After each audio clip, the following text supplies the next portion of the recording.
Oh, good Lord heavens. It's evening now, it's almost Big Bang Theory time, and we're playing fun with film. Yeah, welcome back to the world of dark, except at the moment it's quite light, but it still has bad sound.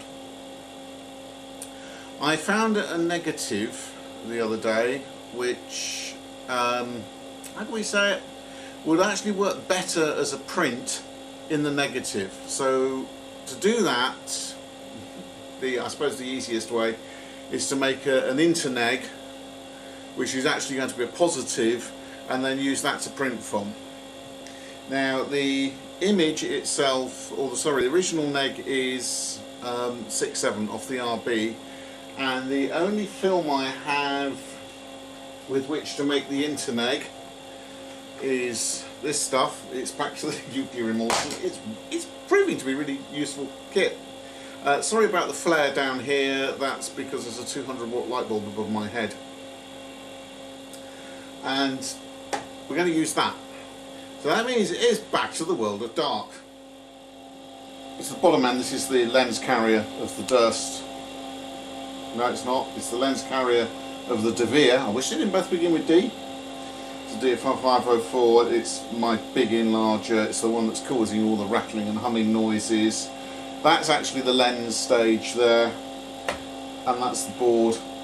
In it, you might be able to see an image, you might not. But if I turn that out, no. In it there is a negative of the image I want to reproduce as a positive in order to print from the positive. On my borderless easel, which only runs up to 10 by 8, I've marked various sizes, one of which is 5 by 4. So we now have to make that, project a 5 by 4 image onto there. You know what, it might be easier with that out of the way. That's better.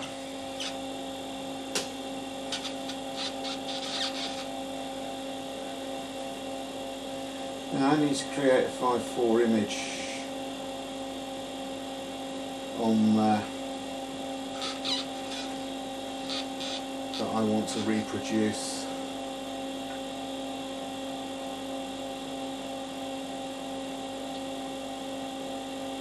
That's as low as it's going.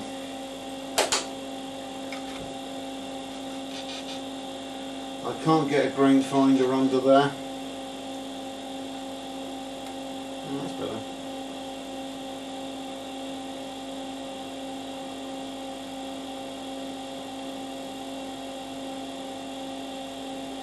That is now pin sharp. We'll turn that down quite a lot.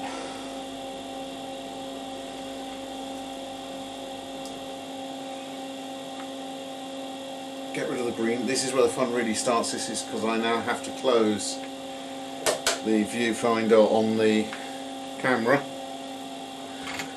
So I might be able to see what you're seeing. I don't know. You might not be able to see anything now on.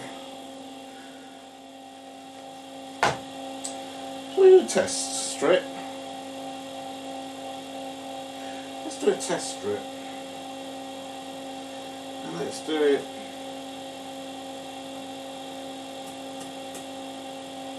Three, 6, 9, 12, and I want the scissors. So we're not going to use a whole sheet of film to make a test strip.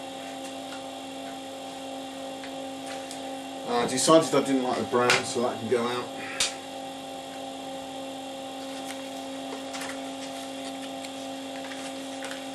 The red's alright, partly because it's pure red, and partly because it's the other side of the room.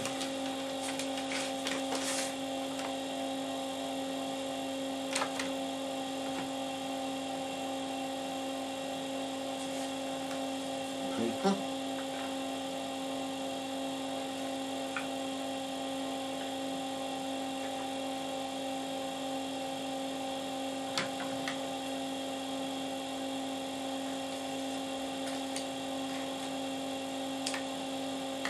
I never ever thought I would do that, cut up strips of film.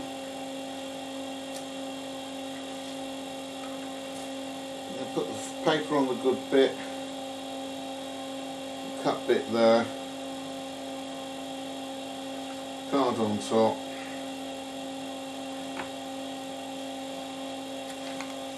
back in its bag.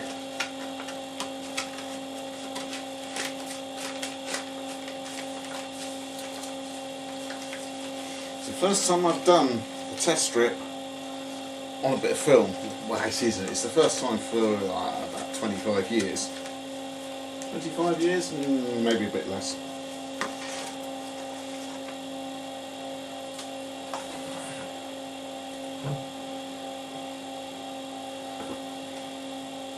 Because you've got to remember, when I talk about these big numbers, I think, oh, 25 years old, millions of years old is he?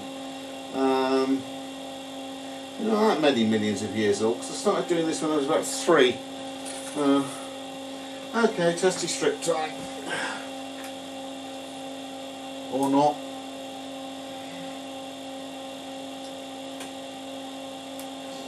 There we go.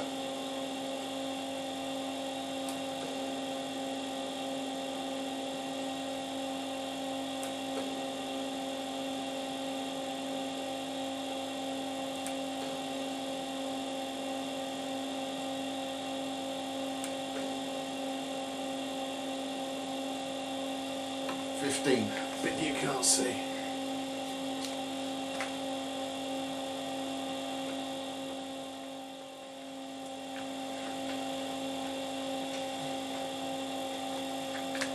Film.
And today we're developing in Ilford multigrade. A standard paper developer, diluted 1 part developers, 9 parts water. Exactly according to the book for developing Ilford multigrade paper. And I'm putting some 1981 expired nuclear emulsion in it. Probably why I'm getting such a full set of tones.